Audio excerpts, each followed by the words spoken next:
Coming up next, we're going to be discussing another QB who's a little bit more on the intriguing side, as he's had a lot of question marks surrounding him.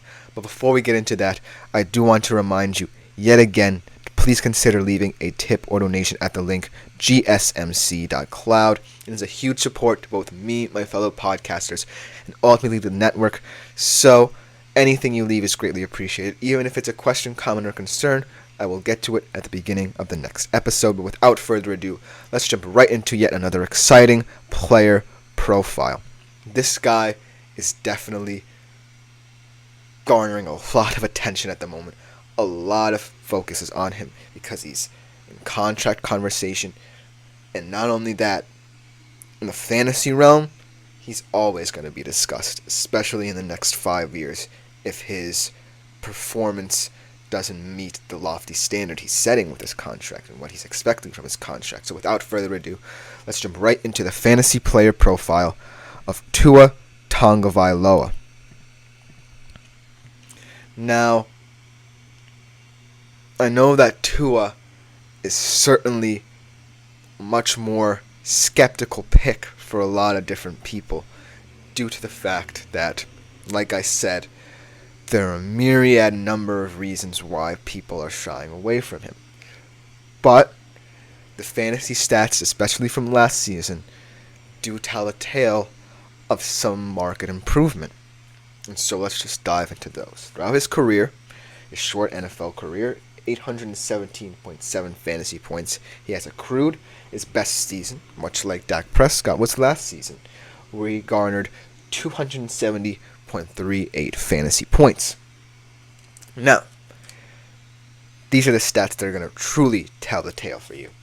In the first 8 weeks of the 2023 NFL season, Tua Tagovailoa was QB5 in fantasy scoring per game. He averaged 302 pass yards per game and 2.3 touchdowns per game and 20 fantasy points 4 times. But from that week onward, he ranked as the QB 20, only averaging 245.3 yards and 1.2 touchdowns. So as you can see, a very uneven year from Tua Tagovailoa, where we can't really gauge how much progress he truly made.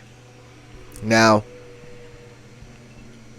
I really feel as if this season is not just a pivotal year for Tua Tagovailoa, but for the Miami Dolphins as a whole.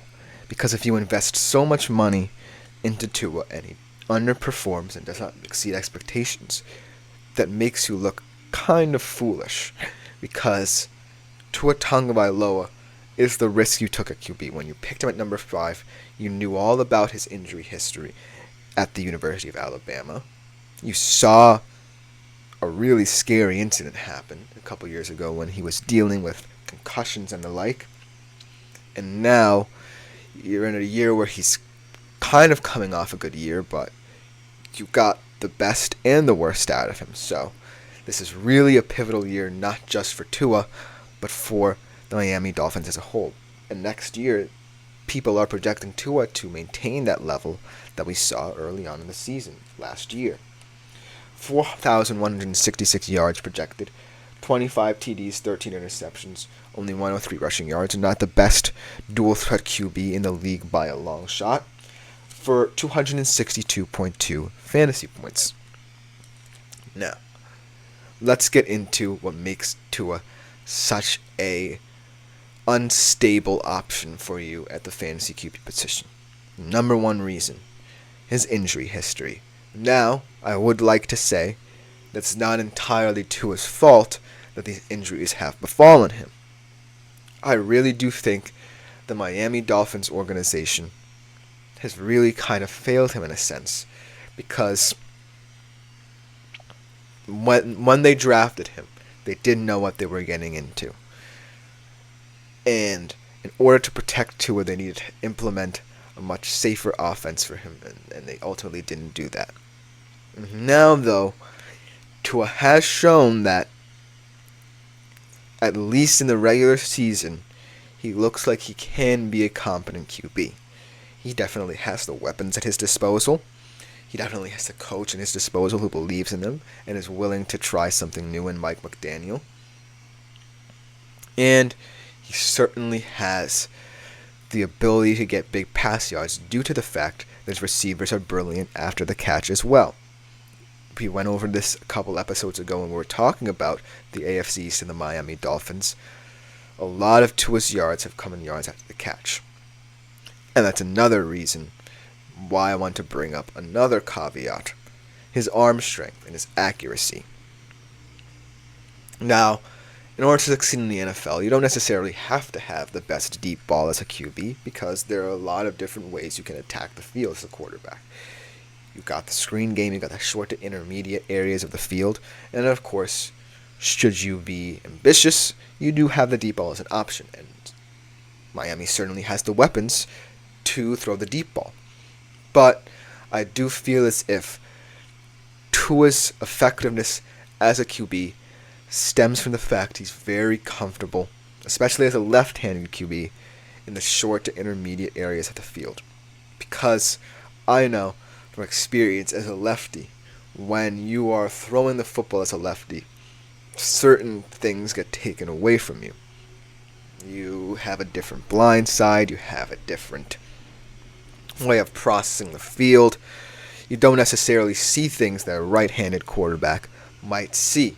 And so, I really think that in order for Tua to thrive, short to intermediate areas of the field are his bread and butter. They should be his go-to areas of the field where he can immediately process and get the ball out quickly, because that is another thing that will really help Tua succeed, is being able to process the field quickly as possible and get the ball out in a timely manner so that turnovers can be prevented at the very least. But that is ultimately one of the things that makes Tua so hit or miss.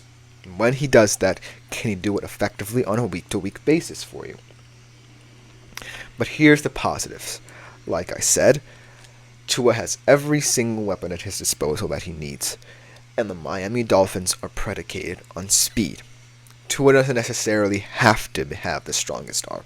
He just has to get the ball into a place where he can allow his teammates to catch the ball and get yardage and touchdowns. Ultimately, that positively affects his fantasy numbers as well. And so, Tua's main thing is timeliness. Tua just needs to be comfortable. And from what we've seen in the past, there have been seasons where he was very uncomfortable to the point of injury, very harrowing injuries, might I add. But last season was kind of checkpoint into his career, where it gave the Dolphins a basis, a foundation, to see if Tua can truly progress. Now, the AFC, as always, is crowded, especially this division. The Jets are back. The Bills, I still think, are going to be good despite their losses at the wide receiver position. The Patriots are an afterthought. So it's going to be those three teams battling it out. What I want to see from Tua is not just growth and understanding that his limitations can actually benefit him, but also, how do I lead this offense in a timely way? Because I think that the Dolphins, as much as they're predicated on speed, they're predicated on tempo. They ultimately want to set the pace of the game. They want to batter opposing defenses, much like we saw early on in last season when they were putting up points at very high tallies. And so, Tua's success next year in real life and in fantasy comes down to being able to comfortably lead them on a week-to-week basis in a timely fashion and not worry about what might limit him. Because if Tua starts thinking, hey, maybe I'm not as good at throwing the deep ball, I should fall back on this, that's how teams get him. That's how teams can key in on him. Because they know now that Tua definitely has the potential to be one of those guys who you have to fear throwing the football, but they also know his weaknesses. And so, Tua has to understand that his weaknesses are also his biggest strengths. If he realizes that, then he's primed for success. If he doesn't realize it, it could be very much like what we saw last season, where he's off to a fantastic start, but things get a little shaky mid-season.